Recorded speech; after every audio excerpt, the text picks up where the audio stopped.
Tony Riches was born in Pembrokeshire in West Wales and spent part of his childhood in Kenya. He gained a BA in psychology and an MBA from Cardiff University and worked as a management consultant, followed by senior roles in the Welsh NHS and local government. After writing several successful nonfiction books, Tony decided to turn to novel writing and wrote The Queen's Sacrifice, set in 10th century Wales, followed by The Shell, a thriller set in present-day Kenya. And his real interest is in the history of the 15th century, and now his focus is on writing historical fiction about the lives of the key figures of the period. His novels Warwick, The Man Behind the Wars of the Roses, and The Secret Diary of Eleanor Cobham have both become Amazon bestsellers, and he is now completing the final book. Well, it is completed now. He's working on the sequel of the Tudor trilogy about Henry Tudor becoming King of England. And now he's returned to Pembrokeshire, which is an area full of inspiration for his writing, where he lives with his wife. And in his spare time, he enjoys sailing and sea kayaking. So you're in a wonderful area for it, I imagine. Yeah. So thank you so much for being here and for talking with me and just taking your time and being so generous. So what can you tell me, to start with, just kicking it off, about the research that went into writing the Tudor trilogy and now the sequel as well? Yeah, well, you've already said that I was originally from Pembroke, and so that's what gave me the interest in the life of Henry Tudor. And the more I researched it, I realized then that to do justice to his life in one book would be a bit of a challenge. So I started researching his grandfather then, Owen Tudor, and I found there were no books about him at the time. So I went back to first principles, into the original documentation that was around, and looking at the Welsh journals, which are very hard to understand, but if you put the work in, the rewards are there. Okay. So how long did it take you to pull that all together? 4 years. Really? And it was an ongoing process because, for example, we had to visit a lot of the locations which were as far away as the remote parts of Brittany, and right up 4 or 5 hour journey up to the island of Anglesey, which is off of North Wales. I live in southwest Wales, so it is quite a long way to go to research these things. Sure. Wow. And you've also written the nonfiction books as well. So what's the difference for you between the two types of writing? The nonfiction was a really good grounding in getting your facts really pinned down, getting all the references right, cross-checking one book against another, one source against another. And so it was a really good introduction into the kind of skills that you need as a historical fiction author, because quite often the books contradict each other, and you start to realize that a non-fiction book is still one historian's point of view. Sure. And so you need half a dozen really, and then you draw from that what is probably the closest you're going to get to the truth. Interesting. So you also then were just involved in this project to get the statue of Henry VII. Can you tell me a little bit about that? Interesting. If you ever go to Pembroke Castle, which I do recommend, you'll find that there's a room there in a tower with a rather strange tableau representing the birth of Henry Tudor. And they've got these figures sort of standing around a crib. And I started then looking at what signs there were for people to understand how important Pembroke Castle was in the story of the Tudors. And we discovered that there was a group of local people in Pembroke that were trying to raise funds for a statue to go outside the castle. And it seemed hugely ambitious at the time, but good fun. And we went to endless meetings and we did all sorts of fundraising things. And then we managed to get commercial sponsors, and we did it. We raised the money. There is now a magnificent statue of Henry VII outside Pembroke Castle.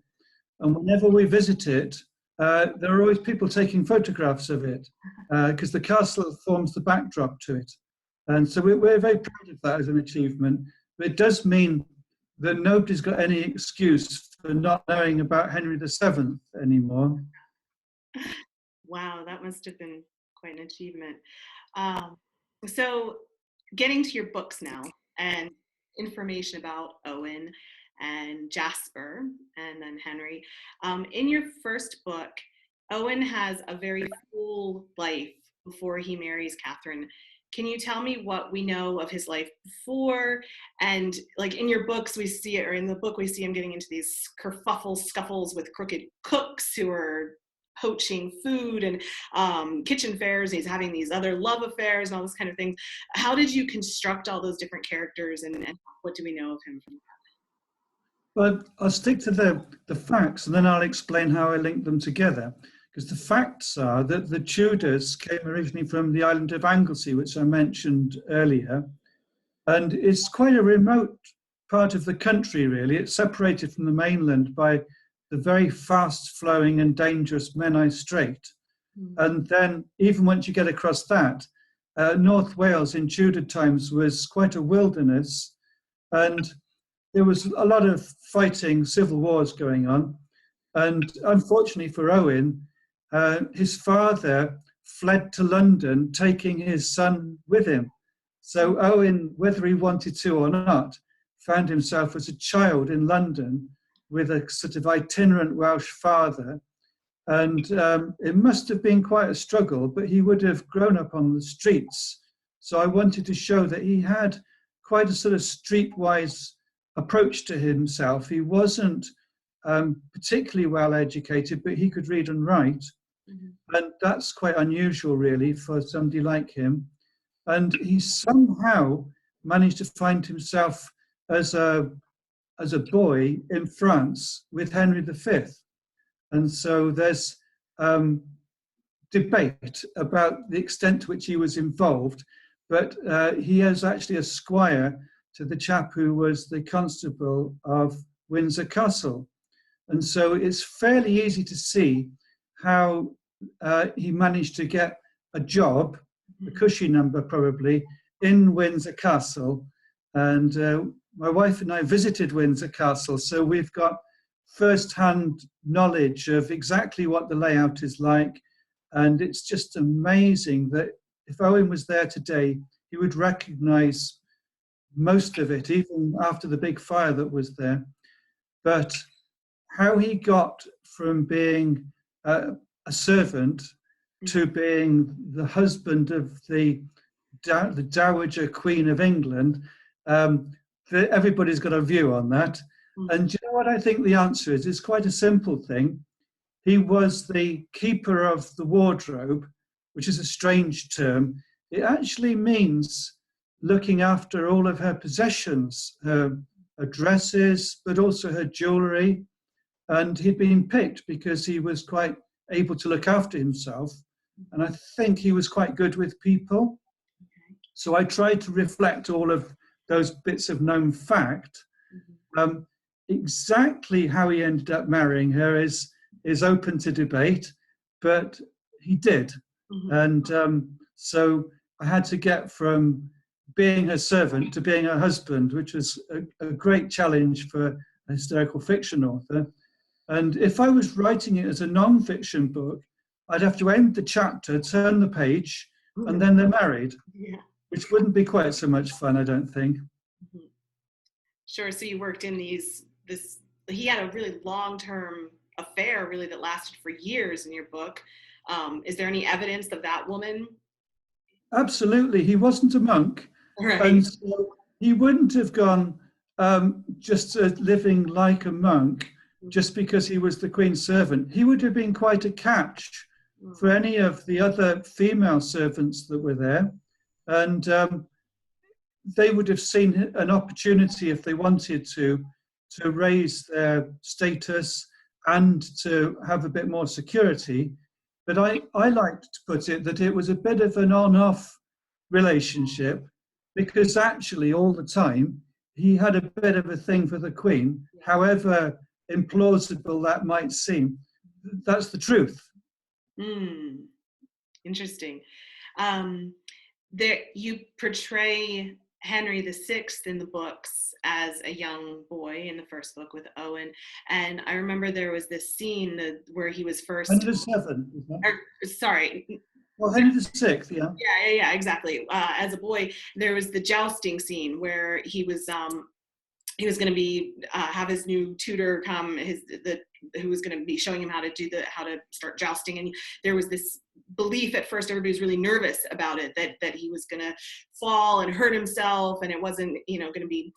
It was going to be a disaster, but he actually did pretty well in the end. And it was just an interesting kind of, there's so many stereotypes of him older, and yet you portray, I guess I'm just curious about, like, how did you put that part of his character together as a younger boy? It was really fascinating because I had to put myself in his shoes. And first of all, he was a very skilled horseman, as they all were from a very young age. So the bit about riding a horse was really quite like we would consider driving a car, a basic life skill. Riding a horse with a lance in your hand is quite a different thing. And so once again, it was expected of nobles to be really at least competent to fight on horseback. And the way that they practiced that was charging at each other with lances and various other weapons. And Henry would have been no exception.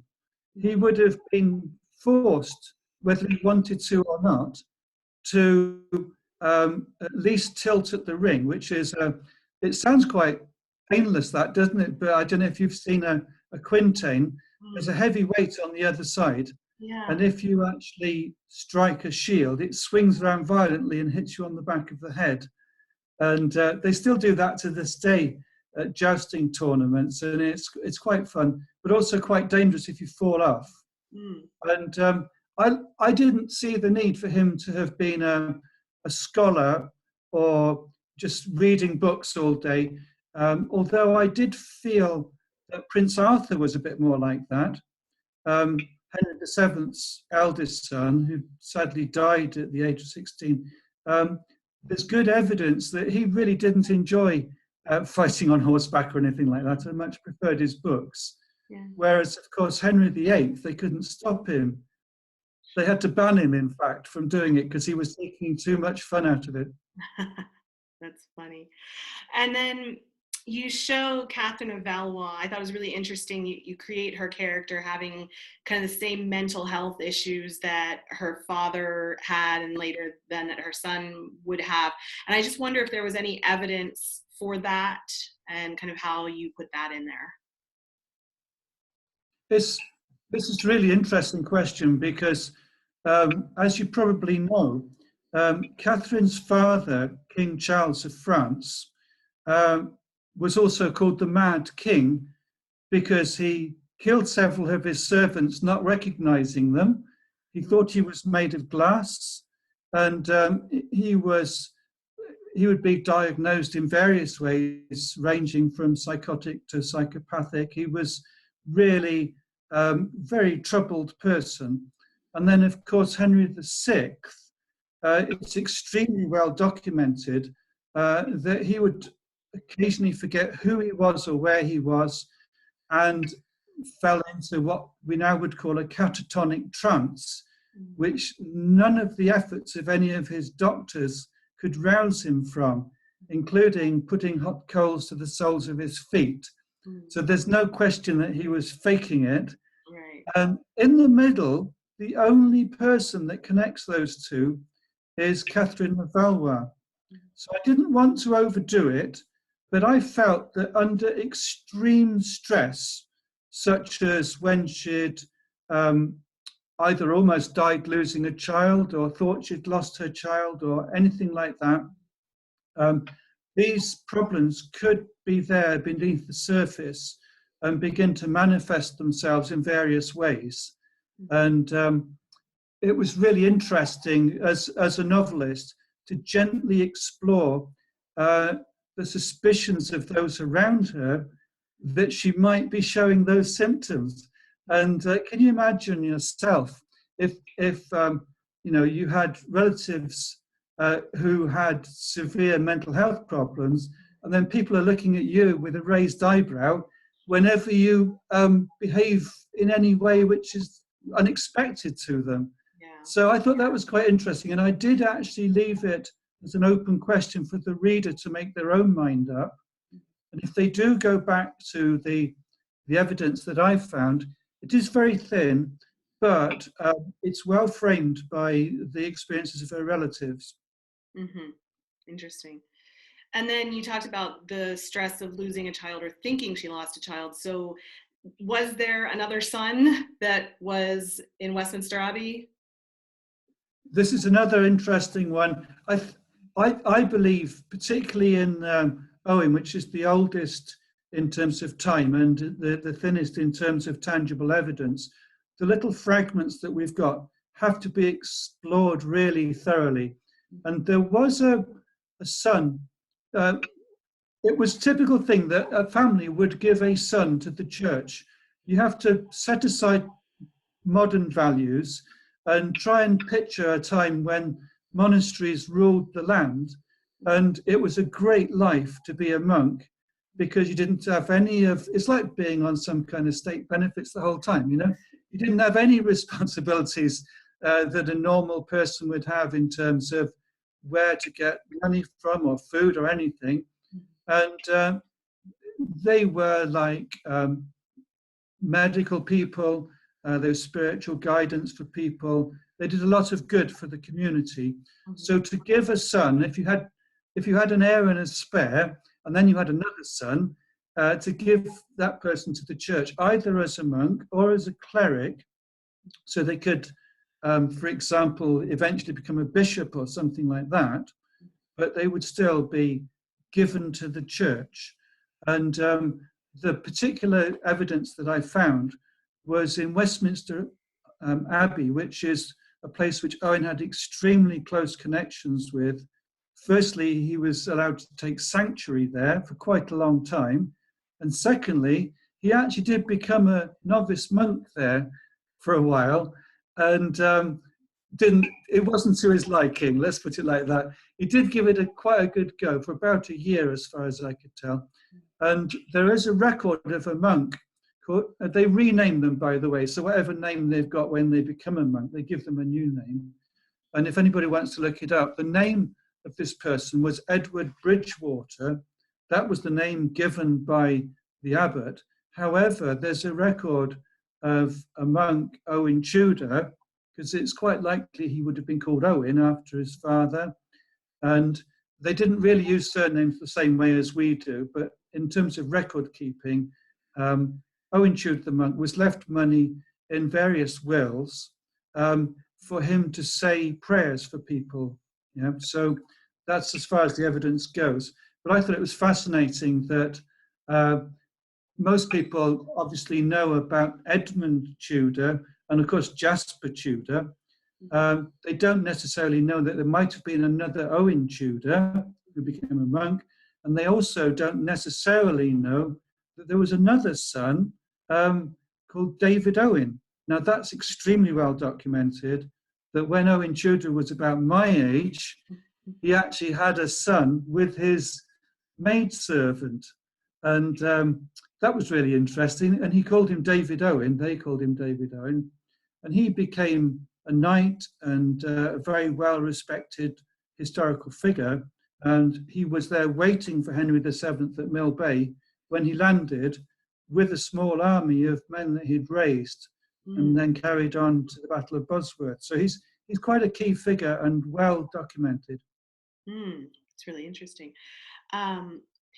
So after Catherine died and whatever relationship they had, now, do you think, was there a secret wedding? What kind of evidence is there about a secret wedding? Or it's not documented, so there's no actual record of, it was a secret wedding. Right, sure, so it's a secret. But the fact that it took place, the evidence for it is that Owen and Jasper and Edmund had lots of enemies, people that would have loved to have proved the boys were illegitimate, Mm-hmm.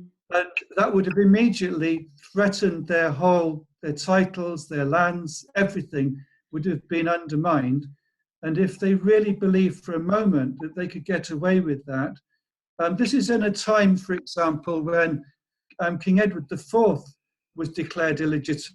The third declared everybody in sight illegitimate, but I can't find any evidence of, for example, Jasper Tudor or Edmund Tudor being described as illegitimate, which suggests that at the time everybody accepted that they were the product of a legitimate marriage.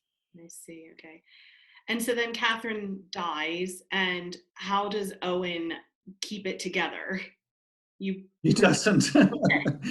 No, he actually didn't do a very good job of keeping it together, I don't think.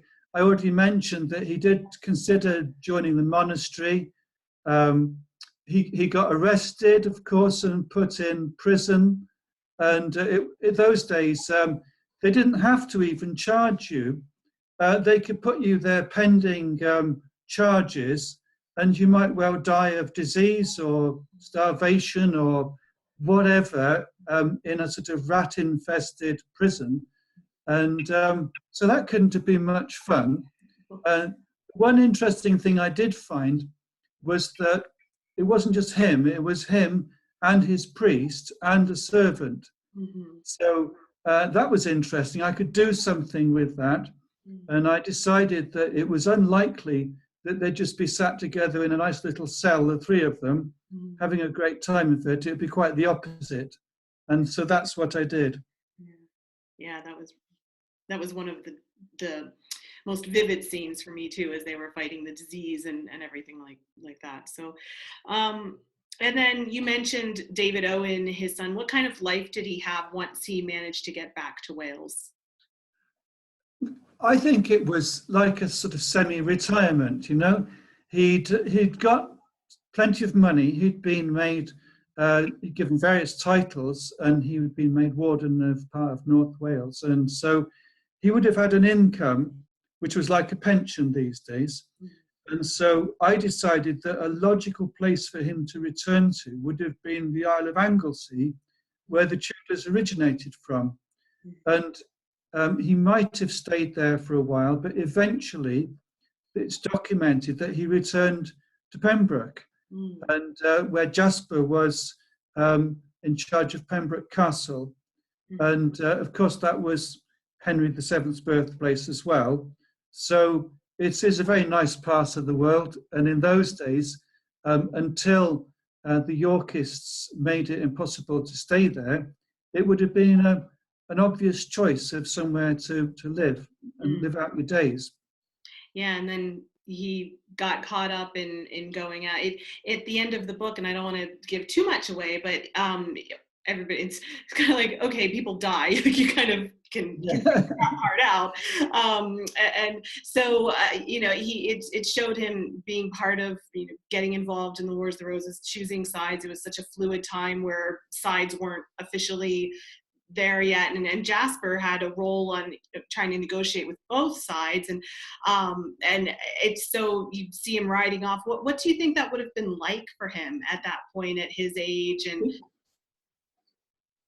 it must have been great to march across Wales to finally sort out the Yorkists with a big Welsh army, and they actually marched through the town of Llandovery, where my daughter lives, and that's hardly changed since. So you can vividly imagine what it must have been like, with people cheering them on and jolly glad that somebody was doing something about what was going on. And then it was a horrible trap. It was a massacre. They were seriously outclassed at the Battle of Mortimer's Cross. And Owen was not really a fighter. So the fact that he got captured is very believable, and is backed up by the evidence. Sure. And so then the second book, Jasper picks off where that one leaves off. And I thought it was interesting that the first scene of Jasper's life in that book is him getting away. And there were several scenes throughout the book where he was able to get away. And sometimes he felt guilty about leaving his men there to fight while he was getting away. It seemed like a theme for him was this ability to get away. And I just wonder kind of if you can expand on that a little bit. What they used to do, if you were the loser in a battle of the Wars of the Roses, you had three choices, and very briefly, they were to turn your coat and basically forget everything you'd fought and lived for and join the enemy, and then you'd be hated by both sides actually for the rest of your life. The second was to be captured and either executed or imprisoned in the Tower of London or some dungeon somewhere until you died. Mm-hmm. And the third one was to escape to fight another day. Mm-hmm. And I think I would go for the third one. And can you imagine how awful it must have been for Jasper? He would have had to make a snap decision and not just leave his friends, but leave his own father, who he had allowed to follow them, and run for his life, perhaps not even with his horse or anything, just to run, and that would haunt him. I think that would have haunted him for the rest of his life. And I tried to reflect that sense of personal failure, really, which is inevitable if you're in that situation. Sure. And of course, it didn't just happen once. It's documented. It's happened several times. So whether or not it should be a theme, I think it becomes something of a recurring thing. But once you've done it and lived to fight another day, it probably is, you've always got an eye on the exit door, an escape route with a fast horse waiting, just in case the worst happens. Sure. And then I've heard him described before as like a 007 kind of figure, this kind of James Bond adventure kind of person, but getting out of scrapes all the time. What can you tell me about some of the highlights of his adventures that he had? I think that one of the most amazing things is that Pembroke Castle was besieged by the Yorkists, and they had it completely surrounded. They dug a great big ditch. They took over the whole town. And you would say that's a hopeless situation because there's no getting away with that. You'd either get starved out and have to surrender and then you get killed, or you could try fighting your way out and get killed. So that's the two choices that you had. By some miracle, and what it was not all the people besieging the castle were that sympathetic towards the Yorkists. It was, in fact, the brother of the commander of the Yorkists gave him a way out. But even then, everywhere he looked, people could be Yorkist agents, so he could be betrayed by anybody he met. And what he actually did was hid in a cellar in Tenby, which is our nearest seaside town. So I go there regularly, and escaped through a tunnel to the harbour, which I have been down that tunnel. It does exist. You said it's a boot or something now? There's a Boots on top of it? Yeah, that's right. Boots the chemist. It's a chemist's shop. The manager of the chemist showed us down into the tunnels, which are there. Some people say it's a myth, you see, but it's not a myth. There are tunnels. And then from there he sailed to Brittany, which is how we ended up in Brittany doing research in remote woods looking for chateaux where they'd been in hiding. And you asked me what was the most remarkable thing that he did. I think it's really remarkable that instead of just living the easy life in Brittany, which he could have done, and married some Breton lady and had a very peaceful life, he actually invaded England, not once, but twice. The first time was a disaster, but they learned a lot from it. And then the second time, against the odds, they were victorious. And that is just, if I'd made it up, I'd fully expect people to say it was too far-fetched to be true, but it's what happened. Yeah. There was a siege before Pembroke in Bamborough on the other end of the island. Yeah. And I've been to Bamborough, and that is not a castle that you can get out of easily. So can you tell me anything about that? Well, you know, I said that you could either fight your way out or and get captured or be starved out. Mhm. Um, they made a pretty feeble attempt at fighting their way out. They pretty much surrendered. And so, of course, he was expecting to be imprisoned for life or executed. Jasper now. Yeah. And what happened was he was kind of accidentally pardoned. I Oh, don't think they really should have pardoned him. Somebody should have been in trouble for that, for pardoning him. But he was pardoned, and they basically, it's like saying to a criminal, "I want you to report to your local police station when you've got the time to yeah, do it." You know, yeah, uh, they never would do it. yeah. And of course, he couldn't believe his luck. It took quite a long time for him to realize exactly what had happened. Mhm. And then he was able to start all over again. Hmm, interesting. And you show there wasn't just the kind of fighting side of him, you also show this benevolent side of him. And I remember there was one scene where he was presiding over a court, and there was a family that had debts, and he wound up anonymously, well, I don't know, he helped them out. And can you tell me anything about that kind of benevolent side of him? And yeah. At one time, Jasper Tudor was the law in that part of Wales. So he was the judge and jury and administered the law.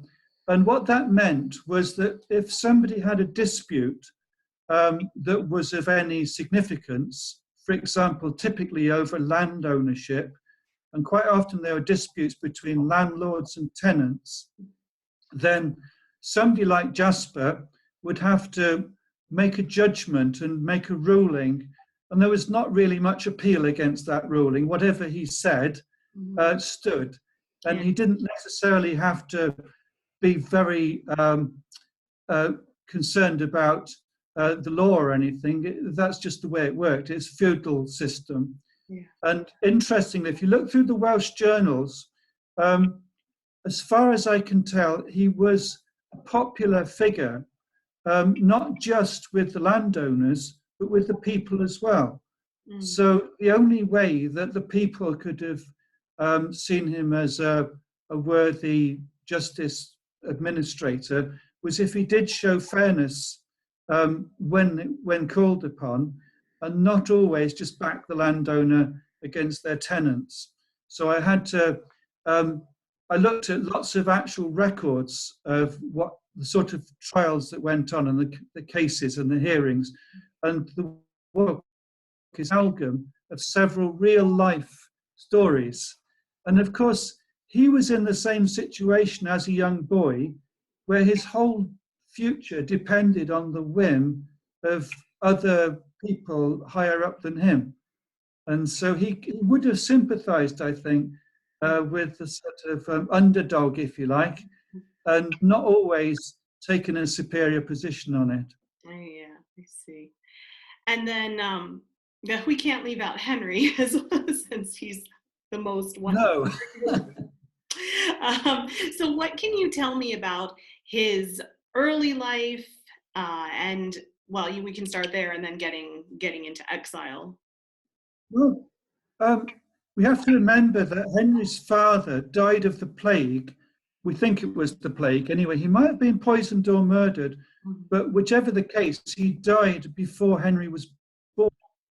Mhm. And Henry's mother, who was only 13 or 14, depending on when we're talking about, she promptly handed him over to be brought up because she'd been married off to somebody else. Mhm. So her new husband would have been very keen to have his own son and heir and not to have Edmund Tudor's son to worry about. Mhm. And of course, what happened is he was brought up by one of Jasper's enemies, the Herberts, Mm. and came to feel like he was one of their family, and actually was destined to marry one of the Herbert heiresses. So that would have been, as far as he was concerned, that would have been his future all mapped out. Mm. And then, of course, when Jasper ends up looking after him, he had a very different plans, really. And so the second book of the trilogy, the way I describe it is the first book is where Henry is born. The second book is really where he comes of age. And the third book is when he becomes king. And I believe that given the choice, unlike Jasper, who would have said, let's invade a third time if the second time was not a great success, let's run away from that battle and lick our wounds and come back even stronger. Henry would have said, let's stay in Brittany. Yeah. It's not so bad in Brittany. And there is evidence that he had a relationship, if not a wife in Brittany, and that he could have had a son as well in Brittany. So he was establishing a whole life there as a minor Breton noble.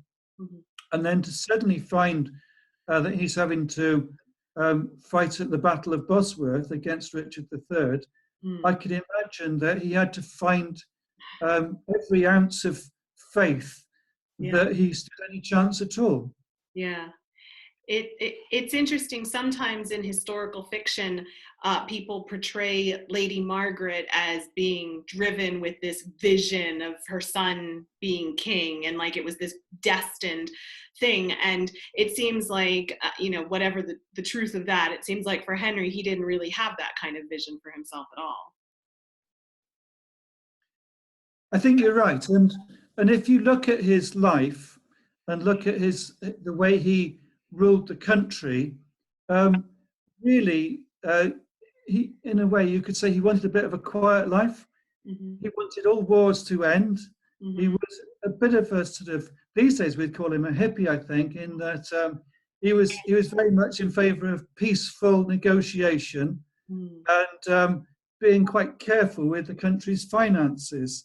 Sure. And these days, that'd be quite good in a politician, wouldn't it? Although he wasn't a skilled politician, he knew how to surround himself with men who were. And so he did an unusual thing. He actually reappointed his former enemies' advisors as at the core of his own advisors. And that's a very clever thing to do if you think about it, because all of that experience, which he didn't have the first idea about how to run a country. All of that knowledge and experience was available to him whenever he needed it. And very slowly over time, he developed his own advisors, and he had people like Bishop Fox, who was another peaceful person, really, who he could send to negotiate with the troublesome Scots, not always with the threat, if you don't agree, we'll invade, but quite the opposite. Let's see what we can come to in terms of an understanding between us. And that worked because during his lifetime, most people don't seem to be aware of this, but it was one of the longest periods of peace, really, that, in that part of history, because there were obviously the last wars of the Roses, and those were very bitter. The Cornish rebellion was nearly the end of him, because they all marched up to sort out the king, and that would have been a complete disaster. But he did have a few lucky breaks, really, and I think it's a little bit of a shame that until now, people, school children, I've looked into this, even today, they start off their story of the Tudors with Henry VIII. So they talk about Henry VIII and his 6 wives, and they go into great detail, and they recite the mantra, and they know almost nothing about Henry VIII's father and what he achieved. One thing that I thought was interesting in the book, in in the beginning with Henry and Elizabeth of York's relationship, you show it kind of being very peaceful from the get-go, her being, if not happy, at least quite content with her lot. And I just wonder if kind of what evidence how you put that together. Yeah, there's a whole range of different things. The fact of the matter is that they were thrust together, they were forced together, they didn't have any choice in it, but that's the way it worked in those days.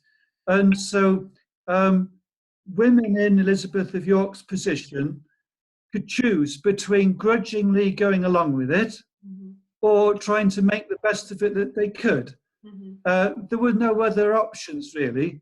And so I decided that fairly quickly, she was a very intelligent woman, and her mother would have given her lots of advice, and all of the people around her would have encouraged her to be the best queen that she could, rather than to be some bitter and twisted person who was really resisting being married to the king the whole time.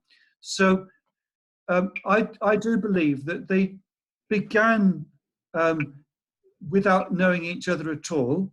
And like any arranged marriage, there's good evidence a lot of arranged marriages eventually develop into something much stronger, which even if they were given the choice, they would still choose to stay together. And particularly once they have children together, then the whole dynamic changes, because whatever happens, whatever he says or does, he is the father of her children. And that is a big deal even today, isn't it? It's the way that the relationship starts to develop and become something quite special. Sure.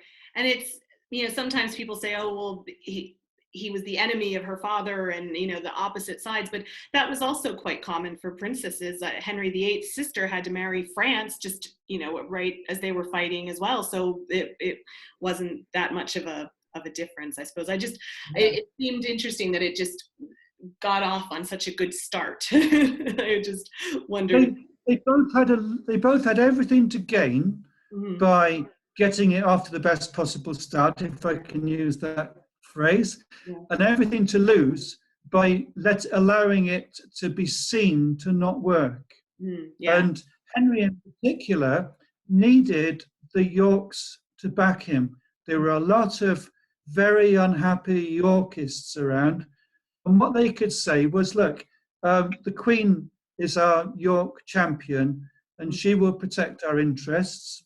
So it was in their interest for her to remain Queen and make a success of it, which is what happened, of course. Sure. And then just finally, I want to ask you a little bit about the rebellions that Henry VII had to kind of put down. You mentioned the Cornish one, and with the pretenders that he had to deal with. If you can just share a little bit about that. Yeah, of course, it is very well documented. As we move forward each book, the amount of documentation quadruples. So I started off with almost nothing with Owen, and then I got 4 times as much with Owen, but then I've got so much with Henry.